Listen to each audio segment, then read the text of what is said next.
Possessive case, yəlik hal. İsmin yəlik halını düzəldərkən canlı isimlərin yəlik halı apostrof s və ya apostrofla düzəlir. Bu apostrofu bəzən s apostrof şəklində də deyirlər. Cansız isimlərin yəlik halı isə of sözünü vasitəsilə düzəlir. Canlı isimlər dedik ki, apostrof s və ya apostrofla düzəlir. Əgər canlı isim təkdədirsə, məsələn, the boy təkdədir.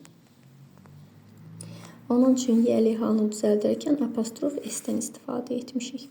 Apostrof s yəlik halın ümumiyyətlə tərcüməsi nədir? Azərbaycan dilində ismin yəlik hal şəkilçisidir. Un. Oğlan, bu da olur ın. Oğlanın maşını.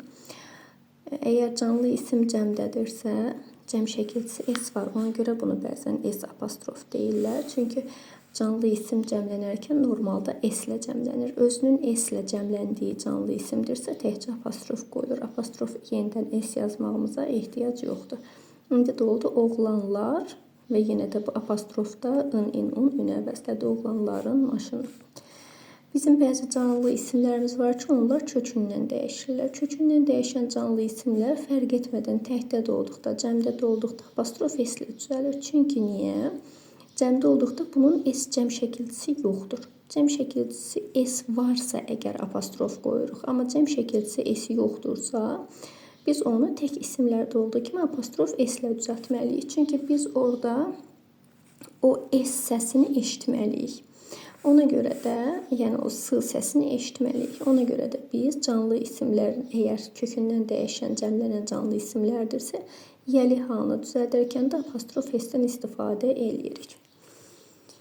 Yəlik haldan danışarkən ortaq əşyalar, ad və soyadlarda yəlik haldan danışaq. Adlar bilirik ki, cəmlənməz. Adlar hər zaman təkdə olar və apostrof s şəklində yəlik halı düzəlir. Yəni, Alice, əlilərin atası, bu biraz məntiqsiz. Düzdür, bir otaqda 5 dənə əli olar, onların atasından danışarıq. Amma testlərdə bu tip bir şey qarşımıza çıxmaz, böyük ehtimal. Soyadlar isə iki formaya diqqət eləyəcəyik. Əgər soyadların önündə Mr. və ya Mrs. və ya Miss kimi müraciət bildirən sözlər varsa, o zaman soyad təkdə olacaq. Çünki biz Mr. Brown dedikdə bir nəfərdən danışırıq. Bir nəfərdən danışdığımıza görə bu Brown təkdədir. Cənab Brownlar demirik ki, cənab Brown deyirik. Təkdədir deyə apostrof s ilə yəlik halı düzəlib. Amma əgər biz bütöv bir ailədən danışarıqsa, məsələn, Brownlar ailəsi deyəriksə, o zaman Brownlar, Azərbaycan dilində də görürük ki, Brownlar cəmdədir. Önündə mütləq z artiklı olmalıdır və soyad cəmdə olmalıdır. Təkcə apostrofla yəlik halı düzəlməlidir. Heç bir zaman the Brown apostrof s house ola bilməz. Çünki əgər önündə z artiklı varsa, bu soyad mütləq şəkildə cəmdə olmalıdır. Sonra isə apostrofla yəlik halı düzəlməlidir. Və ya Mr. olduğu halda Browns olmaz. Çünki cənab Brownlar deyil, cənab Brown bir nəfərdən danışırıq. Ona görə bu hər zaman apostrof s ilə düzəlir. Ortaq əşyalara gələk. Ortaq əşyalar da ola bilər. Məsələn, Əli və Aylanın anası.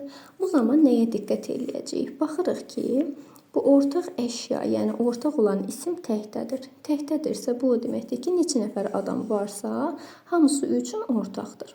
O zaman deyəcəyik, Əli və Ayla sonuncu bir apostrof s qoyaraq yəlik halımızı düzəldirik. Amma əgər buradakı isim cəmdədirsə, analardırsa, bu deməkdir ki, Əli və Aylanın, yəni sonu əgər qoyası olsaq, anaları olmaz da. İki uşaq əgər bacı qardaşsa bir anası olmalıdır, ana təkdə olmalıdır. Amma yox, analar deyiriksə, bu deməkdir ki, Əlinin və Aylanın anasından söhbət gedir. Ona görə hər ikisinə apostrof s qoyaraq yəlik halını düzəldirik. Burada biz baxırıq, heyə gördük, saç. Bədən üzvüdür. Bədən üzvlərindən söhbət gedirsə əgər, o zaman təkdə də olsa, cəmdə də olsa fərq etmədən və bu cəmdədir, bu təkdədir. Fərq etmədən nə qədər adam varsa hamısına yəlik hal qoyuruq. Çünki nə deyirik? Bədən üzvləri, xarakter, səs, yəni barmaq izimiz bunlar ortaq ola bilməz. Ortaq ola bilməyəcəyinə də görə nə qədər adam varsa hamısına yeli hal istifadə edirik. Yeli haldan danışarkən bu tip ifadələrdə bizim çox asanlıqla qarşımıza çıxa bilər. At my uncle's. Bunu bu qaydada görürük. Yəni bu hissəni görmürük biz adətən. House hissəsini görmürük. At my uncle's görürük. Elə bilirik ki, yanlışdır. Yanlış deyil. Burada house var. Sadəcə olaraq at sözünü məkan bildirdiyinə görə əmimgildə mənasını verir deyə house istifadə etmək məcburiyyəti hiss etmirlər. Bunları biz daha çox görəcəyik alış-veriş yerlərində. Yəni baqqal, çörəkçi, aptek bu kimi yerlərdir. Məsələn, at the chemist's shop var, amma istifadə etmirik. At the bakery's shop var, amma istifadə etmirik. Xüsusilə bunlara diqqət eləyəcəyik ki, bu hissədə olanlara, yəni aptek, çörəkçi və s. diqqət eləyəcəyik ki, shop məkanından söhbət getdikdə bunlar cəmdə olmamalıdır. Məsələn, mən apteklərdən bir analgin aldım, tutalım ki, deyə bilmərəm axı. Çünki bir dərman aldım. Çünki apteklər, bir dərmanı bir aptekdən alaram da. Onun üçün burada apteklər olmaz, apostrof S olar. Amma bunları biz cəmdə görə bilərikmi? Görə bilərik. Bunlar həm də peşəni bildirirlər. Peşəni bildirərkən cəmlənir. Chemist's meeting, aptekçilərin, əczaçıların görüşü. Bu qaydada cəmlənə bilərlər. Amma yenə də deyirəm, əgər məkandan söhbət gedirsə, o məkan olaraq cəmlənmirlər, cəmdə istifadə olunmurlar. Apostrof S ilə yəli hal biz dedik ki, canlı isimlərə aiddir. Həmçinin bu məsafə və zaman bildirən cansız isimlərlə də istifadə oluna bilər. Məsəl üçün, a miles distance, 1 millik məsafə. Artikldırsa, burada diqqət edirik ki, isimimiz təhdə olsun, apostrof S qoyulsun. Cəmlənə də bilər. Əgər to dediksə, ismi cəmləndirməliyik. Mile da cəmlənə bilən bir isimdir, cəmlənməlidir və apostrof qoyularaq yəli halı düzəlməlidir. Məsələn, hour's meeting, an article var deyə hour təhdədir və apostrof S ilə düzəlib. 3 hours meeting ola bilər. 3 qoyduq, qarşısında sayını artıracaq söz varsa, isim cəmdə olmalıdır və yəli halı apostrofla düzəlməlidir. If you özünə söz cəmisini istəyir, hours cəmdədir və apostrofla yəli halı düzəlib doğrudur. Biz həmçinin bunu dünən, bugün, sabah kimi sözlərdə yəli hal istifadə edə bilərik. Necə? Apostrof S ilə dünənin uşaqları, bizim dilimizdə dünənki uşaqlar mənasında istifadə edilir. Amma ingiliscində dünənin uşaqları kimi yesterday's children deyə tərcümə olunur. Today's people, bugünün insanları, tomorrow's meeting, sabahın iclasını, yəni sabahki iclas. Bunu da yadımızda saxlayırıq ki, bunlar cəmlənməzlər. Dünəndən bir dənədir, bugündən bir dənədir. Sabahdan bir dənə olacaq. Yəni, bir sayda olan bir şeyi biz heç bir zaman cəmləndirmərik. Bunu həmçinin aydır deyəcəyik. Bəzən qarşımıza the earth, yer kürəsi cəmdə kimi çıxa bilər. The suns, günəş cəmdə olar. The moons, ay cəmdə olar. Yəni, bunları biz yanlış kimi qəbul edəcəyik. Çünki yer kürəsindən də, günəşdən də, aydan da bir dənədir. Yəni, vahid olan isimlərin cəmdə olub təhdə olmağına xüsusi diqqət edirik test işləyərkən. Mürəkkəb isimlərin yəli halı necə düzələcək? Mürəkkəb isimlərin yəli halı normal cümlənin sonu, mürəkkəb ismin sonuna apostrof S qoymaqla düzəlir. Amma bizim bəzi mürəkkəb isimimiz var ki, məsələn, sister in law tipli. Düzəldəndə bəli, buradan apostrof S qoyuruq. Bunu cəmləndirdikdə biz bilirik ki, sisters in law deyə cəmləndiririk. Amma yenə də yəli halını burada quracağıq biz bunun. Bu sözdür. Biz normalda Azərbaycan dilində şəkilçini sözün sonuna artırırıq da. Onun üçün yəli hal şəkilçisi sözün sonuna artırılacaq. Bizi çaşdırmaq üçün testlərdə burada yəli hal bizim üçün düzəltməyə çalışacaqlar. Biz bunu yanlış götürəcəyik. Burada biz bir dənə deyirik ki, cəmlik düzəlir. Çünki niyə? S cəm şəkilçisini nəyə əlavə etsinlər? Sözünə mi əlavə etsinlər? Law sözünə mi əlavə etsinlər? Xeyr. Cəm şəkilçisi sözdə əsas məna daşıyan komponentə artırılır. Amma yəli hala gəldikdə isə o sözün, mürəkkəb sözün sonuna əlavə olunur, apostrof S şəklində düzəlir. Biz hər apostrof S gördüyümüzü yəli hal kimi qəbul edəkmi? Yox, etməyək. Çünki apostrof S həmçinin izin, və ya həzin qısa forması ola bilər. Is və ya həzin qısa forması ola bilər.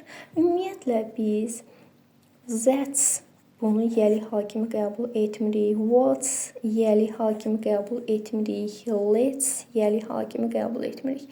Yadda saxlayırıq ki, yəli hal dediyimiz ismə aiddir. Apostrof S də ismin üzərində olmalıdır. Yanında da isim gəlməlidir mütləq şəkildə və ya sifət isim birləşməsi, say isim birləşməsi fərq eləmir. Yəni burada bu isim olmalıdır. Ona görə bütün apostrof S gördüklərimizi yəli hal kimi qəbul etmirik. Buradakı kimi bütün hamısında apostrof S'lər var. Bir-bir baxaq. Apostrof S-dən sonra yəli halı və yəlik əvəzliyi gəlibsə, bu izin qısa formasıdır. Apostrof S-dən sonra söz önü gəlibsə, bu izin qısa formasıdır.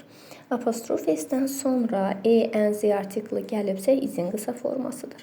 Apostrof S-dən sonra hər hansı bir sifət və ya tam yer zərfi fərq eləmir gəlibsə, bu izin qısa formasıdır. Apostrof S-dən sonra very, to, such kimi sözlər gəlibsə, izin qısa formasıdır. Apostrof S-dən sonra already, just kimi sözlər gəlibsə, bu həzin qısa formasıdır. Apostrof S-dən sonra been gəlibsə, həzin qısa formasıdır. Apostrof S-dən sonra played, feil gəlib, edli feil, bu yenə həzin qısa formasıdır. Apostrof S-dən sonra broken, participle to formalı feil gəlib, yenə də həzin qısa formasıdır. Yəni bir sözlə apostrof S-dən sonra my isim deyil, in isim deyil, belə diqqət eləyə bilərik. İsim deyil, handsome isim deyil, very isim deyil, already isim deyil, been isim deyil, played isim deyil, broken isim deyil. Yəni apostrof S-dən sonra yəli hal olması üçün isim gəlməlidir. Tom's coming deyirik. Burada ikisində də coming görürük. Bunu xüsusilə sona saxladıq. Tom's coming to us tomorrow. Tom's coming was very surprised. Burada ikisində də bu hissədən kəsrik. Çünki hər ikisində Tom's comingdir. Coming, ing-li feillər gerund əmələ gətirə bilirlər. Gerund əmələ gətirərkən isim kimi istifadə olunurlar. Ona görə bəzən ing-li feil, apostrof S-dən sonra ing-li feil gəldikdə bunu biz yəli hal kimi qəbul edə bilirik. Amma necə diqqət edirik? Kəsdiyim yerdən sonra cümləyə fikir verirəm. Cümlədə xəbər yoxdur. Xəbər yoxdursa, deməli bu is coming davam edici zaman forması imiş. İkinci də kəsdiyim yerdən sonraya baxıram. Burada xəbər funksiyasının yarısını yerinə getirən was-u görürəm. Was-u gördümsə, bu o deməkdir ki, coming burada artıq gerunddur və burada yəli hal var. Deməli, əgər ing-li feil apostrof S-dən sonra gəlibsə, onun yəli hal olub olmadığını bilmək üçün sonraya diqqət eləmək lazımdır. Cümlənin sonrasında xəbər adlandıra biləcəyimiz hər hansı bir söz varsa, xəbər dedikdə am, is, are, was, were, shall, will, modal feillər, yəni yanındakı feillə bərabər, köməkçi feillər have, has, had, yanındakı feillə bərabər və ya keçmiş zamanda feil bu tipli görəriksə, o zaman biz bilməliyik ki, bəli, burada yəli hal var. Və yaxud da dediyimiz kimi yəli hal isimlə isim arasında olur. Ona görə bu da doğru forma sayılır, Tomun anası. Və ya dediyim kimi Tom's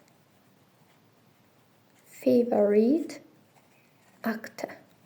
Bunu favorite görən kimi saxlamırıq ki, burada yəli hal yoxdur. Bundan sonra sifət gəlib dedik ki, sifət isim və ya say isim birləşməsi olmalıdır. Tom's favorite actor burada var. Tomun sevimli aktyoru. Cansız isimlərin yəli hal dedik ki, of söz önü ilə düzəlir. Söz önü, aid olduğu sözün önündə gəlməlidir. Qapının rəngi dedikdə, qapının yəli hal hansı sözün üzərindədirsə, of söz önü o sözün önündə gəlməlidir. Yəni burada. Qapının sözün üzərində olduğuna görə of qapı. Yəni of the door. Bu qaydada. Çarpaz bunu fikirləşirik. Çarpaz fikrimizdə tez dəyişirik. Deyirik ki, the color rəngi of the door qapının. Otağın pəncərəsi. Deməli, yəli hal otaq sözünün üzərindədir. Ona görə çarpaz dəyişdik. Dedik ki, the window of the room. Bunu da yadda saxlayırıq. Demək ki, cansızların yəli halı olduqda çarpaz dəyişirik və of söz önünü aid olduğu sözün önünə qoymağımız üçün bu qaydadan istifadə edirik.